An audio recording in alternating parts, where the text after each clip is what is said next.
Damos gracias al Señor, amén. Amén. ¿Sabe? Una de las cosas que he observado que sucede frecuentemente en la iglesia cristiana es que la gente suele fallarle al Señor. Es decir, cometemos pecado, aún sabiendo que no deberíamos cometerlo, cometemos pecado. Y no hablo de pecados grandísimos, así notorios, que uno sienta que es la peor basura de la tierra delante del Señor, sino más bien a veces pecados simples, sencillos.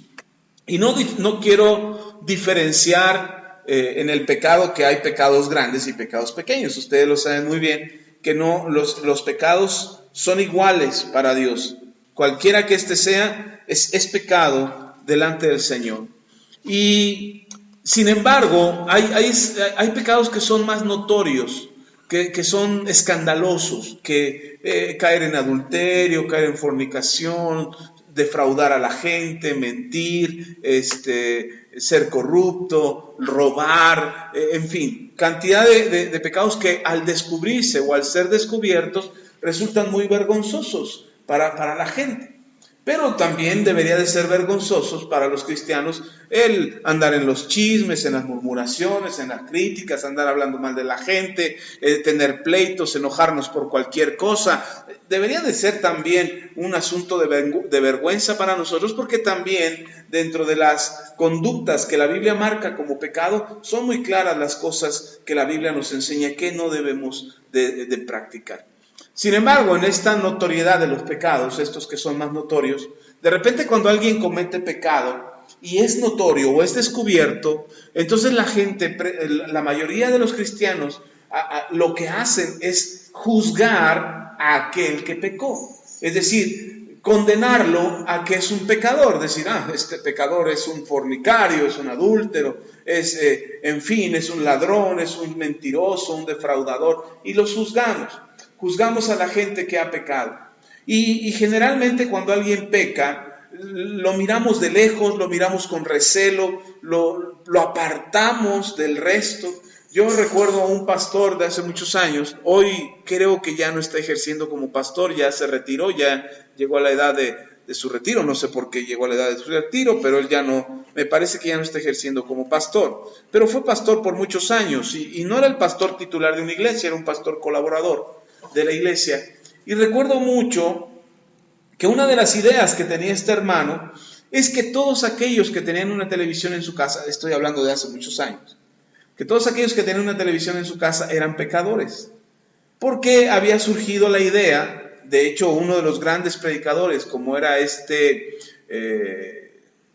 se me olvidó el nombre, Gigi Ávila, ya me recordé, uno de estos grandes predicadores, un gran evangelista, un gran predicador, un hombre de Dios, que Dios lo usó mucho para ganar a muchas almas, que habló con muchas autoridades de gobierno en diferentes países, que predicó en diferentes países, recorrió prácticamente toda América Latina predicando el mensaje del evangelio, levantó iglesias, levantó ministerios, escribió libros, un hombre de Dios, un hombre temeroso de Dios y apartado del mal. Pero en uno de sus mensajes, recuerdo bien que lo llegué a escuchar en internet, en uno de sus mensajes él llegó a decir que en el nivel de autoridad espiritual que él tenía, llegó a decir que todo aquel que tenía una televisión en casa estaba permitiendo el pecado en casa.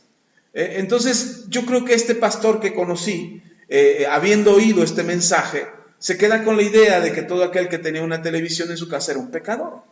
Que es muy diferente a lo que dijo Gigi Ávila. Gigi Ávila dijo que estaba permitiendo el pecado. Y entiendo lo que dice Gigi Ávila porque lo dice en un contexto de todo lo que pasa en la televisión, de todo lo que se ve y de todo lo que se permite que entre a nuestra casa por medio de la televisión. Entonces, en ese contexto, pues Gigi Ávila tiene razón. Nosotros permitimos lo que vemos a través de la televisión, permitimos que entren cosas, que entren ideas, que entre cultura a nuestro pensamiento y a nuestro espíritu, que entorpece nuestra relación con Dios.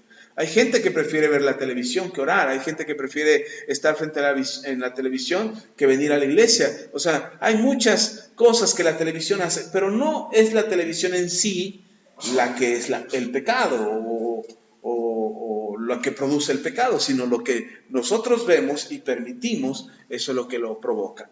Entonces este pastor, con esta idea de que todo aquel que tenía televisión era pecador, entonces él citaba la Biblia, y recuerdo que la citaba mucho, porque él decía que él no iba a la casa de los hermanos que tenían televisión. Él no iba a la casa de los hermanos que tenían televisión porque eran pecadores, y la Biblia dice: no te sientes como un pecador. De hecho, en el libro de los Salmos, capítulo 1, dice: bienaventurado el varón que no anduvo en consejo de malos, ni en silla de escarnecedores se ha sentado. Tomando esos textos como referencia, el hermano hacía énfasis que no iba a estar junto a un pecador, que no se iba a sentar a la mesa de un pecador. Con el paso del tiempo, él maduró el tema, entendió lo que acabo de explicar acerca del mensaje de Gigi Ávila, que no es el aparato en sí, sino lo que nosotros permitimos que se vea, hasta que más adelante, cuando sus hijos crecieron, que estaban ya en una edad de adolescencia, hasta ese momento ya pudo comprar una televisión, y compró una televisión y la metió a su casa, y lo que sí es que la usaba para ver puras predicaciones, o sea, no veía otra cosa, o películas cristianas o predicaciones, no la tenía conectada a la señal libre de la antena, no, solamente películas y predicaciones cristianas era lo que veía. Entonces este hermano me hizo recordar esto, porque no lo hacía con mala intención, el llamar a los hermanos pecadores, a aquellos que teníamos televisión, no lo hacía con esa intención, pero él procuraba apartarse de aquello que podía contaminarle o volverle la espalda a Dios. Cada uno de nosotros sabemos cuáles son nuestras debilidades y sabemos cuáles son nuestras flaquezas. Si, por ejemplo, alguien que dejó el alcoholismo, de repente dice: no, yo a mí el alcohol ya no me vence porque ahora soy cristiano, y va y se mete a una cantina para demostrar que el alcohol no lo va a vencer, pues va a terminar borracho. Porque no es así nada más de que yo lo puedo vencer. Tenemos que luchar contra el pecado y deshacernos de él por completo. O aquel que se dice: ya no me enojo más, la primera prueba que tendrá será a ver si se enoja o no se enoja. Entonces, esas situaciones que el hermano enfrentaba, por cierto, lo respeto mucho este hermano, este pastor, y lo aprecio mucho a su familia, me hizo pensar que muchas actitudes son incorrectas.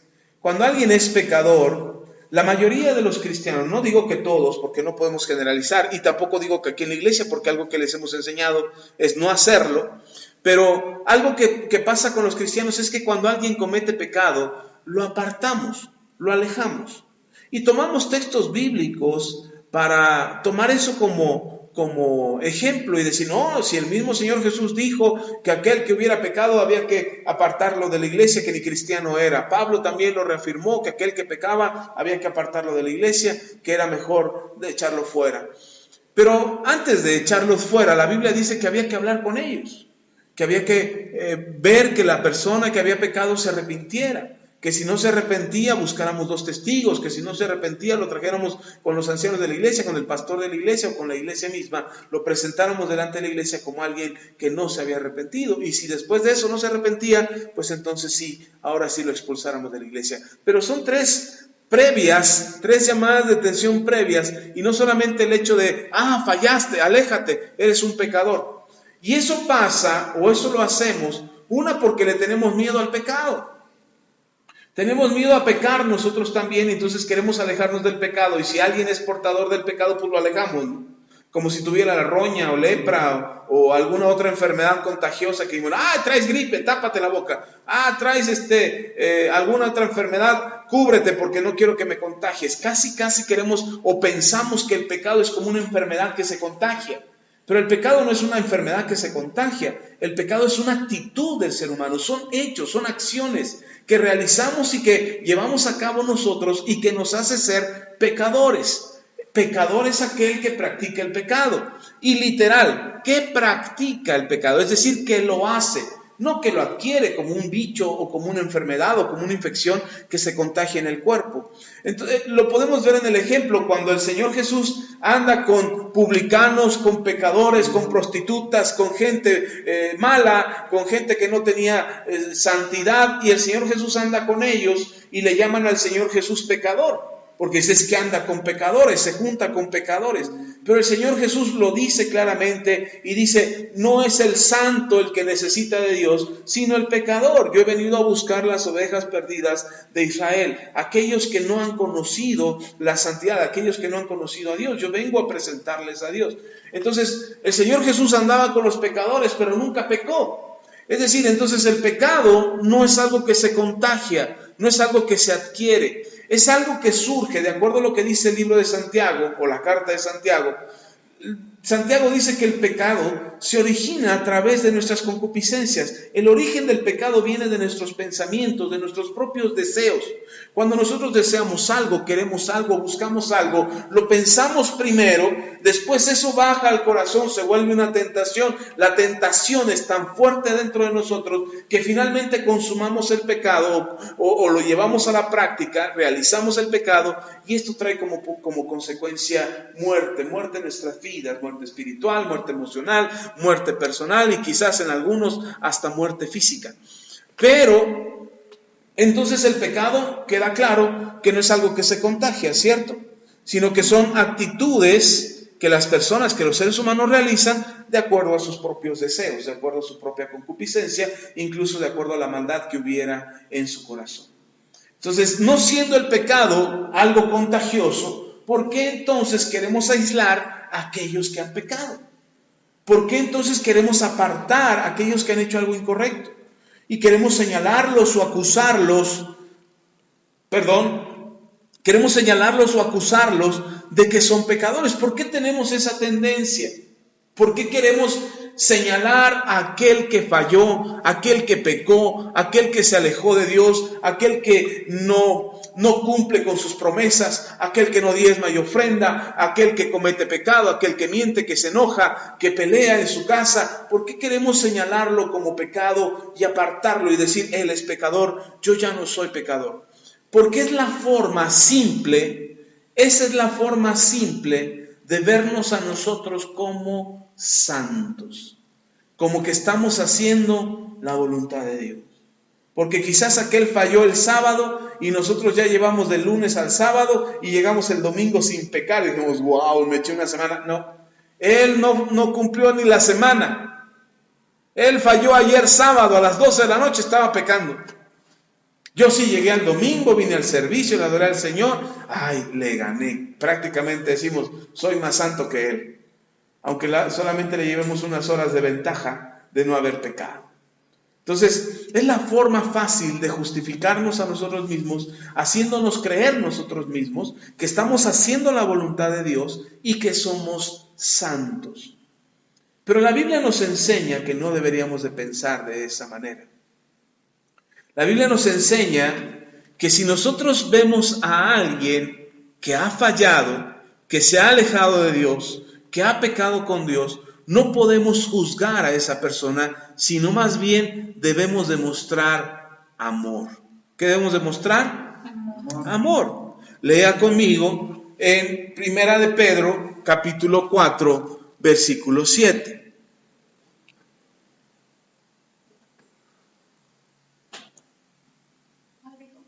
Primera de Pedro, capítulo 4, versículo 7 y versículo 8 vamos a leer.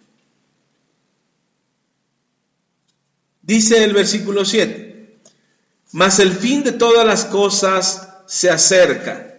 Sed pues sobrios y velad en oración. ¿Cómo debemos de ser? Sobrios y velad en oración. Estar vigilantes a través de la oración. Versículo 8 dice, y ante todo, fíjese cómo dice el apóstol Pedro, y ante todo, tened entre vosotros ferviente amor, porque el amor cubrirá multitud de pecados. Otra vez el versículo 8, ahí en Primera de Pedro, capítulo 4, dice, y ante todo, tened entre vosotros ferviente amor, porque el amor cubrirá multitud de pecados. A mí me parece esto muy interesante, cómo empieza el versículo 8, dice, y ante todo. En el versículo anterior nos dice que tenemos que ser sobrios, es decir, tenemos que ser prudentes, tenemos que ser inteligentes, tenemos que estar despiertos, estar vivaces, estar atentos, usar la conciencia, usar la inteligencia, el entendimiento, eso es ser sobrio. Entonces dice el apóstol Pedro, deben de estar atentos, deben de estar vigilantes, deben de estar sobrios, despiertos ante la situación. Y luego dice, y velad, estar vigilantes, ¿cómo? En oración. Nos da dos herramientas fundamentales, la sobriedad y la oración, como elementos para estar atentos ante los tiempos finales que están ya cerca. Dice el apóstol Pedro, hace casi 2000 años, el apóstol Pedro dice, el fin de todas las cosas se acerca. Si hace casi 2000 años Pedro dice que el fin de todas las cosas estaba cerca, imagínense cuán cerca estamos nosotros. Si para Pedro ya estaban cerca, ¿qué tan cerca está para nosotros ahora? Mucho más cerca, claro. Y entonces dice Pedro, como estamos más cerca del fin de todas las cosas, tenemos que ser sobrios y estar vigilantes en la oración. Pero dice, me gusta lo que dice el versículo 8, ante todo, y quiero pensar que lo está diciendo Pedro, más que la oración y más que ser sobrios, tenemos que estar con un ferviente amor. ¿Por qué tenemos que estar con un ferviente amor? Dice el apóstol Pedro. Lo responde el apóstol Pedro y dice, porque el amor cubrirá multitud de pecados. Antes de correr a un pecador, lo primero que tenemos que mostrarle es un ferviente amor. Antes de pelear y discutir por ver quién tiene la razón, deberíamos demostrar un ferviente amor. Antes de discutir con otro cristiano de a ver quién tiene la razón y a ver quién tiene la verdad y qué predicación es la más bonita y qué predicación es la verdad clara y concisa, antes que eso deberíamos de tener ferviente amor. Y nos hemos olvidado de eso. Hoy las iglesias se dividen, se pelean, se desgreñan entre ellas. Hoy se combate cristiano contra cristiano en lugar de estar peleando contra el enemigo para arrebatarle las almas de sus manos. Hoy estamos peleando a ver quién tiene la doctrina correcta, a ver quién dice la verdad, a ver qué predicador se equivocó, a ver qué predicador está fallando, a ver qué pastor pecó, a ver quién está mal. Y estamos más enfocados en descubrir los errores de los demás y justificarnos de esa manera que los otros se equivocan, pero nosotros no nos equivocamos. Estamos más interesados en eso que en mostrar un ferviente amor. Porque si nosotros mostráramos ese ferviente amor, si nosotros mostráramos ese ferviente amor que el apóstol Pedro nos está instruyendo en este versículo para que lo practiquemos, en lugar de hacer eso, estamos peleando. Tratamos de discutir quién tiene la razón. Si alguno de nuestros hijos se equivoca, queremos regañarlo. Si nuestro esposo se equivoca, queremos castigarlo. Si nuestra esposa comete un error, queremos castigarla. Queremos que Dios haga juicio, en lugar de mostrar un ferviente amor. Dice el apóstol Pedro, porque el amor cubrirá multitud de pecados. Y esto es verdad. Si usted puede leer conmigo en Hebreos, en Santiago, capítulo 5.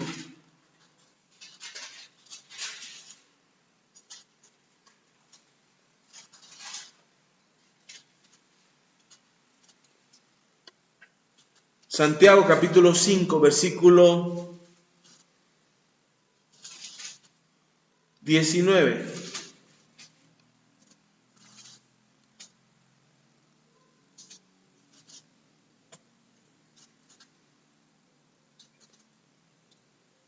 Y hasta ahí vamos a leer el 19 y el 20. Santiago capítulo 5, versículos 19 y 20. Y dice la Escritura, hermanos, si alguno de entre vosotros se ha extraviado de la verdad y alguno le hace volver, sepa que el que haga volver al pecador del error de su camino, salvará de muerte un alma y cubrirá multitud de pecados. ¿Cómo se cubre la multitud de pecados?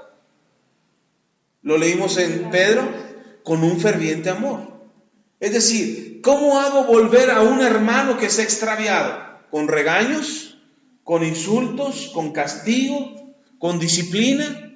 No, dice el apóstol Santiago que lo hacemos, dice Pedro que lo hacemos a volver con ferviente amor. Y Santiago dice, si alguno se ha extraviado de entre vosotros y alguien lo hace volver, sepa que el que haga volver al pecador del error de su camino, salvará de muerte un alma y cubrirá multitud de pecados. Es interesante.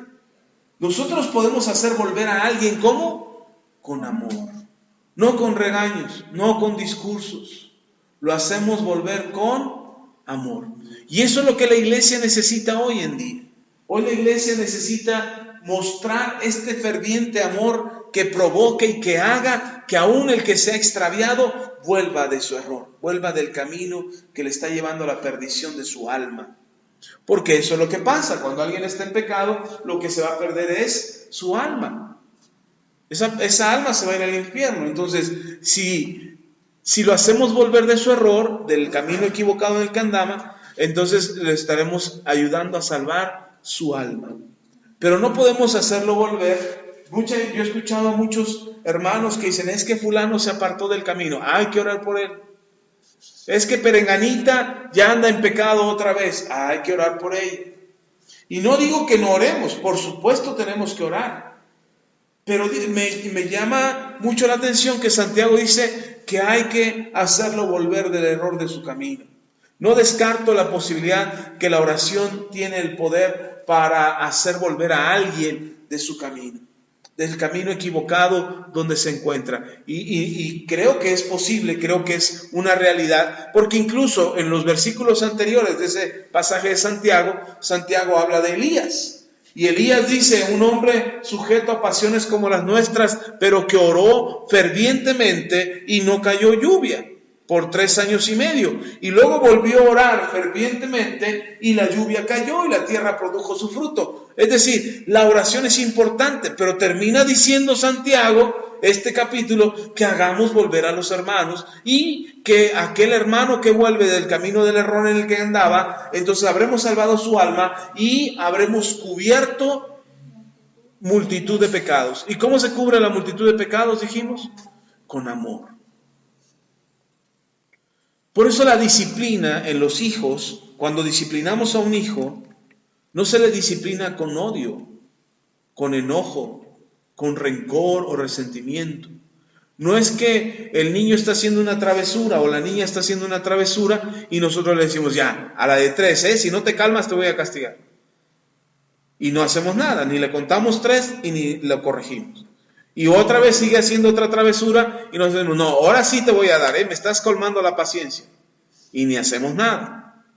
Y luego seguía el niño haciendo su travesura y digo, ya, me tienes harto, ahora sí. Y vamos con mucho odio, con mucho enojo, con mucho resentimiento y corregimos al niño.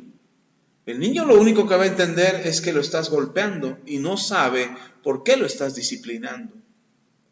Sin embargo, si tú llamas al niño y con amor le enseñas a corregir el error, incluso si fuera necesario, le disciplinas, ya sea con palabras o ya sea con una especie de castigo, no digo que lo crucifiques, pero le pones una disciplina, le apagas la televisión, le quitas el celular, o incluso le dieras con la vara de la corrección, pero con amor, entonces estarás disciplinando a tu hijo.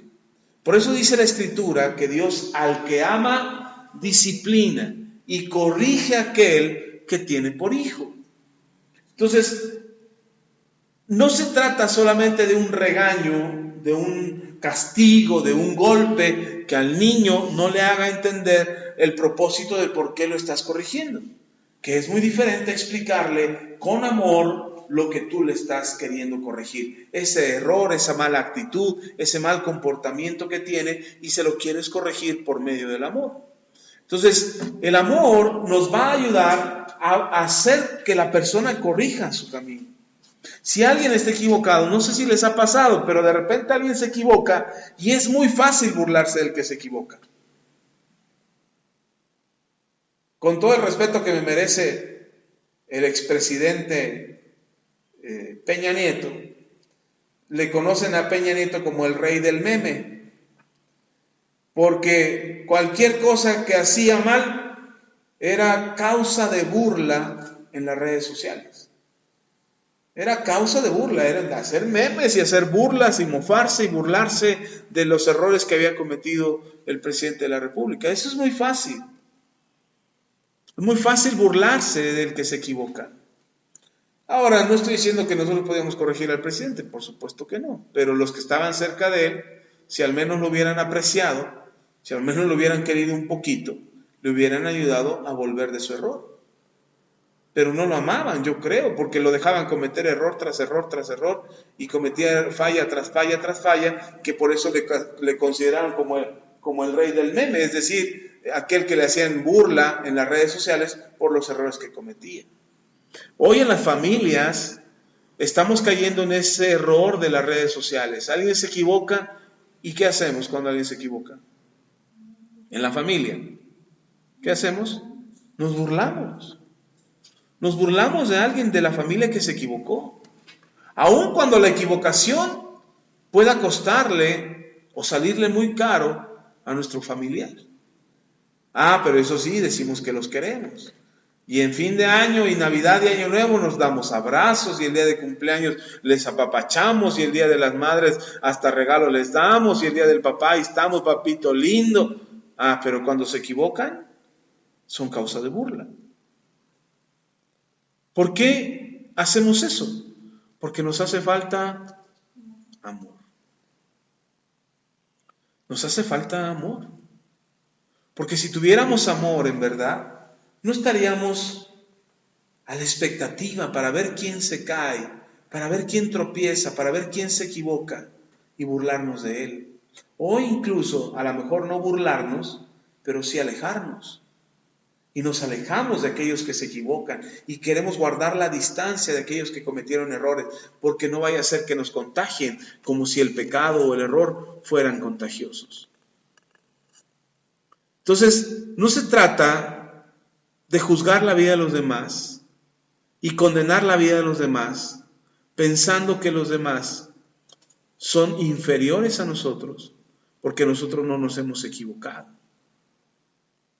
La Biblia dice claramente, el que está firme, cuide que no caiga. ¿Por qué nos dice eso? El que está firme, cuide que no caiga. Lo puede leer, vamos a leerlo.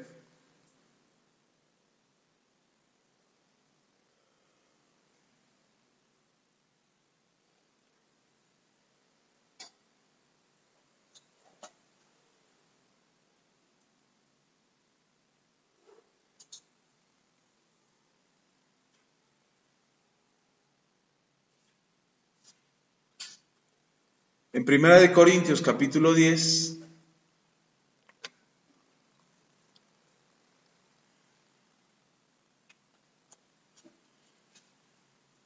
dice el versículo 12, así que el que piensa estar firme, 1 Corintios 10, versículo 12, así que el que piensa estar firme, mire que no caiga. ¿Por qué dice esto el apóstol Pablo? El apóstol Pablo está hablando acerca de las conductas de aquellos que hacían cosas malas, que hicieron cosas malas, y aquellos que codiciaban la maldad. Por eso el apóstol Pablo hace unas recomendaciones ahí en versículos anteriores, desde el 6 dice, mas estas cosas sucedieron como ejemplo para nosotros, para que no codiciemos cosas malas, como ellos las codiciaron.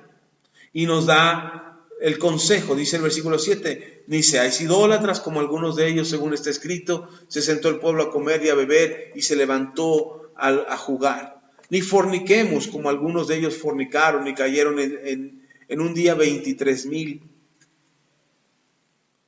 Ni tentemos al Señor como también algunos de ellos le tentaron y perecieron por las serpientes. Ni murmuréis como algunos de ellos murmuraron y perecieron por el destructor. Versículo 11, estoy en 1 Corintios capítulo 10, ahora el versículo 11 dice, y estas cosas les acontecieron como ejemplo y están escritas para amonestarnos a nosotros, a quienes han alcanzado los fines de los siglos. Es decir, el apóstol Pablo dice que estas cosas que le sucedieron a los antiguos hebreos, que fallaron, que pecaron, que se volvieron idólatras, que fornicaron, que tentaron a Dios, que murmuraron contra Dios, dice el apóstol Pablo, ellos se equivocaron. Y si hoy nosotros leemos de estos personajes que se equivocaron y que se desviaron del camino, y leemos de estos personajes en la Biblia, no es para burlarnos de ellos, ni para decir, ay, qué débiles en la fe que eran, ay, cómo eran pecadores y cómo le fallaban a Dios. No, dice el apóstol Pablo, estos ejemplos están escritos ahí, no para que nos burlemos, sino para que aprendamos y no cometamos los mismos errores y no nos desviemos del camino. Por eso aquel que crea o piense que está firme, mire que no caiga. Es decir, ten cuidado de no caer. No te jactes de que no has caído, no presumas de que no has caído, no te burles de los que ya cayeron, sino fíjate, ten cuidado para que no sea que en un descuido tú también caigas. Porque los errores de los demás no son cometidos para que nosotros nos burlemos de ellos. Algo que me molesta a mí escuchar de alguien es que le diga a otra persona, ya ves, te lo dije. Y me molesta porque la persona que dice, ya ves, te lo dije, o ya te lo había dicho, o yo ya sabía y te lo dije, esa persona no ayuda a aquel que se equivocó. Lo que está diciendo, yo tenía razón y tú te equivocaste. Yo estaba en lo correcto y tú fallaste. Tú eres el problema, yo soy la solución. Y esa es una manera equivocada de tratar a los demás. Entonces, si alguien se equivoca, si tú das un consejo y alguien escucha el consejo, pero no hace lo que tú dices, sino que hace todo lo contrario, y después de un tiempo regresa y te dice, ay, tenía razón, tú no digas, ay, sí, te lo dije. No digas eso, tú dile, bueno, vamos a orar, levántate, sigue, vuelve al camino, endereza tus pasos. Tienes que mostrar el amor de Dios para que esa persona vuelva a retomar el camino del Señor y se levante en el poder de Cristo. ¿Estamos? Entonces podemos corregir eso, podemos corregir las fallas, podemos corregir los errores, podemos corregir a aquellos, podemos ayudar a que se corrijan aquellos que han fallado y podemos procurar que nosotros vivamos con firmeza y fortaleza para que no caigamos. Dice en 1 Tesalonicenses, capítulo 3, versículo 6 en adelante, dice, pero cuando Timoteo volvió de vosotros a nosotros, y nos dio buenas noticias de vuestra fe y amor, y que siempre nos recordáis con cariño, deseando vernos, como también como nosotros a vosotros. Por ello, hermanos, en medio de toda nuestra necesidad y aflicción, fuimos consolados de vosotros por medio de vuestra fe, porque ahora vivimos si vosotros estáis firmes en el Señor. Me gusta que el apóstol Pablo le reconoce a los tesalonicenses la fortaleza con la que se han mantenido en la fe. Pero no solamente se han mantenido en la fe. ¿Qué le reconoce Pablo? Que se han mantenido, en versículo 6, nos dio buenas noticias de vuestra fe y amor, dice el apóstol Pablo, allí en 1 Tesalonicenses capítulo 3. Entonces, ¿qué es lo que se observa de nosotros? La fe y el amor. De hecho, en 1 Corintios, no lo busque, pero usted ya conoce el pasaje, en 1 Corintios capítulo 13, dice que ¿de qué me sirve tener una fe que hace que los montes se trasladen al mar? Es decir, yo tengo tanta fe que cuando oro hago que los montes se trasladen al mar. Tengo tanta fe, dice Pablo ahí en 1 Corintios 13, ¿de qué me sirve tener tanta fe si no tengo amor? De nada me sirve. Yo puedo decir que tengo mucha fe, pero no tengo amor. De nada me sirve. Tú puedes decir que vienes a la iglesia, que lees la Biblia, que oras, que cantas alabanza, que ofrendas y diezmas, pero no tienes amor, de nada sirve. Algo que necesitamos rescatar en la iglesia de Cristo es el amor. Peleamos mucho por rescatar la fe, peleamos mucho por rescatar los dones, el servicio, la multiplicación, el crecimiento de la iglesia, pero no estamos luchando por rescatar el amor. Necesitamos rescatar el amor dentro de la iglesia del Señor y ayudar a aquellos que se desviaron para que regresen al camino. ¿Cómo hacemos regresar a alguien al camino correcto? Con amor. En tu propia familia, con tus seres queridos, con tus amigos, con los compañeros del trabajo, con la gente con la que te juntas. Si tú sabes que esa persona está en pecado, porque a lo mejor es idólatra, porque a lo mejor es fornicario, porque a lo mejor es enojón, porque se pelea con su mujer, porque la golpea, tienes que decirle que no lo haga. Pero no nada más decirle que no lo haga, sino mostrar el amor que ha llenado tu corazón. ¿Qué es lo que hace volver a un pecador? ¿Qué es lo que te hizo a ti volver a Cristo? ¿Qué es lo que te hizo a ti volverte a Dios? Y entregarle tu vida al Señor Jesús. El discurso del pastor que te predicó, el discurso del evangelista que escuchaste, el discurso que escuchaste en la radio o en la televisión, ¿es lo que te hizo recibir a Cristo en el corazón? El amor de Dios. El amor de Dios mostrado hacia nosotros.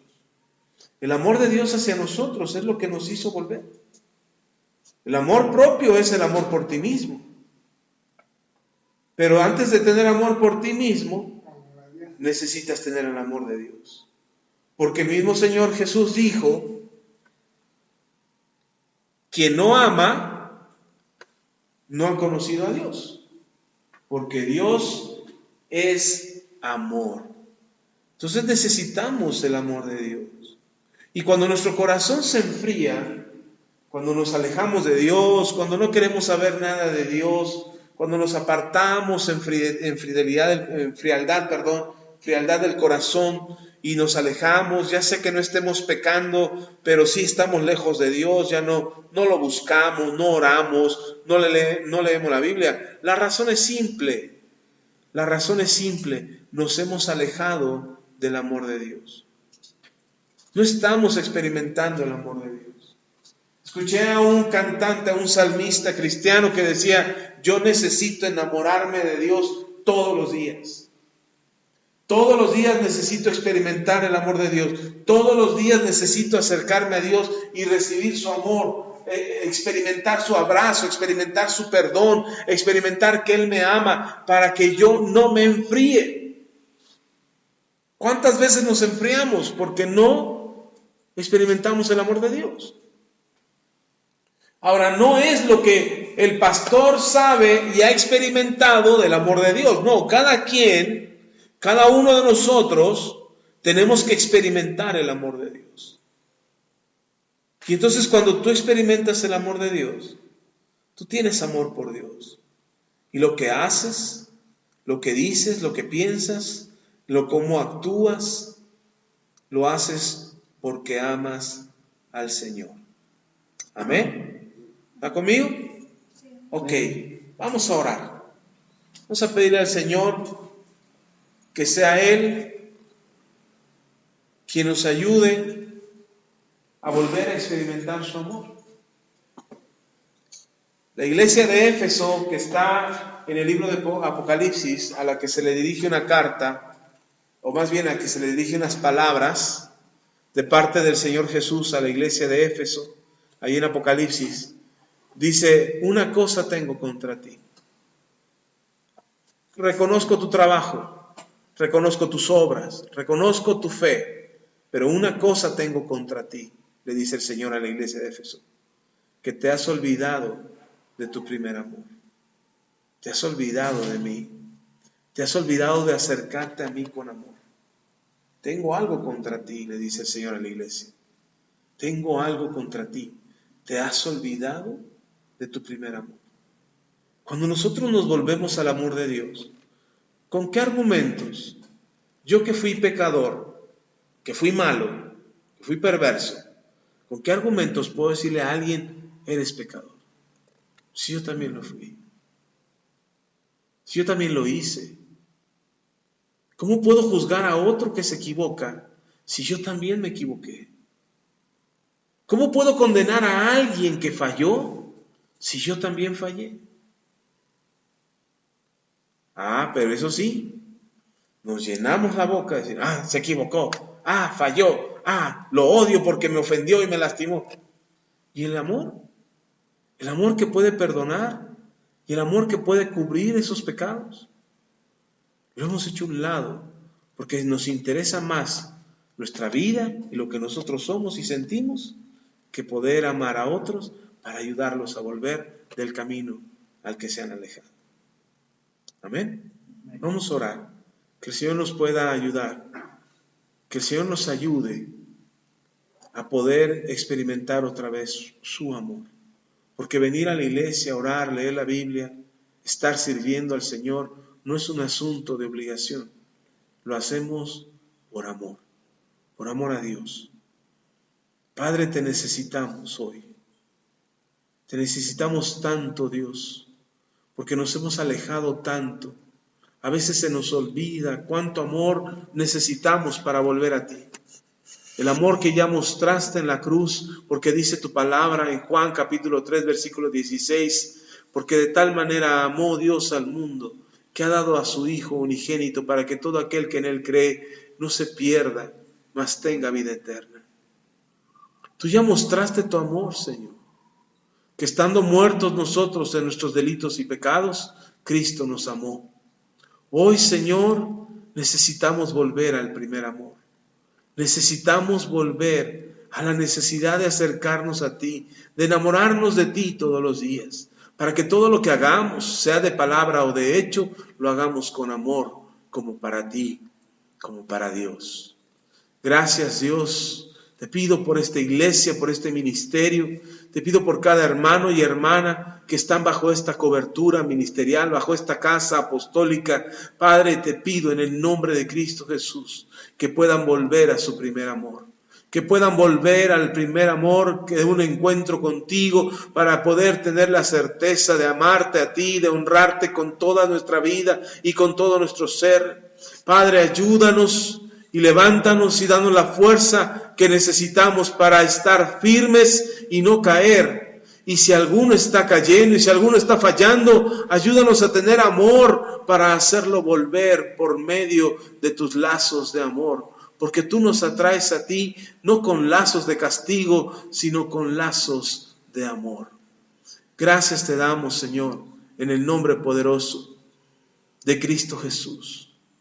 Cuando entendamos que necesitamos tu amor, podremos predicarles a otros de ti.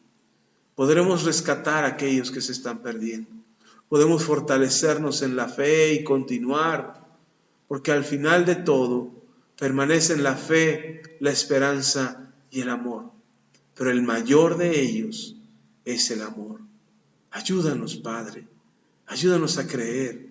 Ayúdanos a ver tu gloria y nuestras vidas transformadas por medio de tu amor.